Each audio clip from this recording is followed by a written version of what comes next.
এই বন্ধুরা, শুভ সন্ধে। আজকে দেখো তোমাদের জন্য খুব চটপটে একটা খাবার, সন্ধেবেলা মুড়ি দিয়ে শুধুও ভাল লাগে। মটরশুঁটি, এখানে আমি পেঁয়াজ ভেজে নিচ্ছি আর কাঁচা লঙ্কা ছোটো ছোটো করে কেটে নিচ্ছি। ঝালটা তোমাদের আন্দাজ মতো দেবে। আর দেখো এখানে আমি 4টে বড় বড় কাঁচা লঙ্কা দিয়েছি, আর এই লঙ্কাগুলো খুব ঝাল। এবার আমি পেঁয়াজটা আর লঙ্কাটা ভালো করে লাল লাল করে ভেজে নেবো। নিয়ে এরপরে আমি দিয়ে দেবো অল্প একটুখানি নুন। এখানে দিয়ে দিচ্ছি টমেটোটা তোমাদের আন্দাজ মতো দেবে। আমি এখানে 2টো বড় বড় টমেটো দিয়েছি। টমেটোটা দিয়ে এবার আমি যেই টমেটোটা হালকা গলে যাবে, দেখো একটুখানি রসুন বাটা দিয়ে দিলাম। তোমরা রসুনটা কুচোও দিতে পারো। আর রসুনটার জন্য কিন্তু টেস্টটা একদমই আলাদা লাগবে। যে রসুন খায় না সে দেবে না।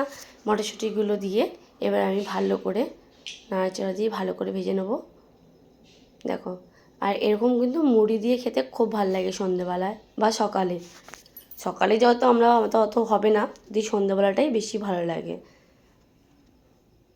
দিয়ে দিলাম এখানে লাল সস, টমেটো সস দিয়ে এবার আমি এটাকে আর একটু নাড়াচাড়া দিয়ে নামিয়ে নেব। আর হ্যাঁ, এতে আমি একটুখানি জিরের গুঁড়ো দিয়েছিলাম আর একটুখানি ধনের গুঁড়ো। দেখো, আর এটা কিন্তু পুরোই কাঁচা লঙ্কা দিয়ে করেছি। কালারটা কি সুন্দর হয়েছে।